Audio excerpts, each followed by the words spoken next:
Hi అండి, welcome to my channel. ఈరోజు నేను మీకు kabuli chana chaat with very less oil హెల్దీగా మన టమ్మీ ఫుల్గా ఉండేలాగా ఒక మంచి రెసిపీని నేను మీకు ఈరోజు చూపిస్తాను. ఒక స్పూన్ ఆయిల్, కొంచెం జీలకర్ర. మనకి జీలకర్ర కొంచెం ఫ్రై అయిన తర్వాత కొంచెం ఇంగువ యాడ్ చేసుకోవాలి. ఇంగువ మనకి గ్యాస్ ప్రాబ్లమ్స్ లాంటివి రాకుండా చూస్తుంది. ఇంకా ఫైన్గా చాప్ చేసిన చిల్లీస్, మనకి చిల్లీస్ కొంచెం ఫ్రై అయిన తర్వాత ఫైన్గా చాప్ చేసిన ఆనియన్స్ వేసుకున్న తర్వాత కొంచెం ఫైన్గా చాప్ చేసిన కరివేపాకుని కూడా యాడ్ చేసుకోండి. ఇవన్నీ మనం మంచిగా లైట్గా ఫ్రై చేసుకోవాలి. లైట్గా ఆనియన్స్, చిల్లీస్ ఫ్రై అయిన తర్వాత గ్రేట్ చేసి పెట్టుకున్న క్యారెట్ కూడా వేసుకొని మంచిగా ఫ్రై చేసుకోవాలి. ఇవన్నీ లైట్గా ఫ్రై అయితే చాలండి, ఓవర్గా కుక్ చేయాల్సిన పని లేదు. మనకి క్యారెట్స్, ఆనియన్స్ ఇదంతా మంచిగా ఫ్రై అయిన తర్వాత ఫైన్గా చాప్ చేసుకున్న టొమాటోస్ వేసుకున్న తర్వాత ఇంకొంచెం లైట్గా కుక్ చేసుకోండి. మనం రా వెజిటబుల్స్ కూడా అంత హెల్దీ కాదండి, లైట్గా కుక్ చేసిన వెజిటబుల్స్ ఈజ్ గుడ్.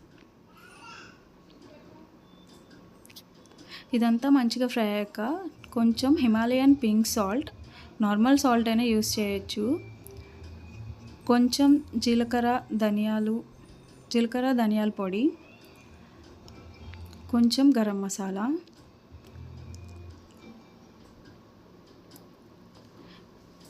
కొంచెం పెప్పర్ పౌడర్.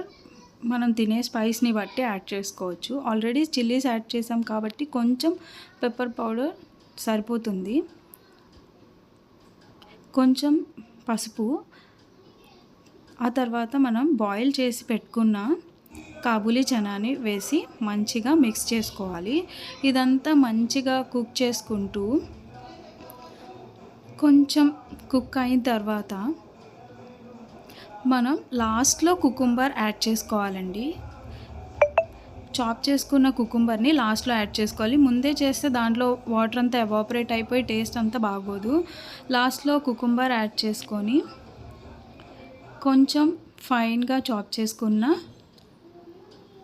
ముందుగానే చాప్ చేసుకున్న కొత్తిమీరని కూడా వేసి మంచిగా ఇదంతా మిక్స్ చేసుకోవాలి. ఫైనల్గా మన చాట్ అయితే రెడీ అయిపోతుంది.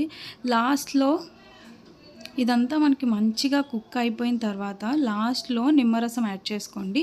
స్టవ్ ఆఫ్ చేశాక నిమ్మరసం యాడ్ చేయండి. ముందే యాడ్ చేస్తే చేదు వస్తుంది అంటారు.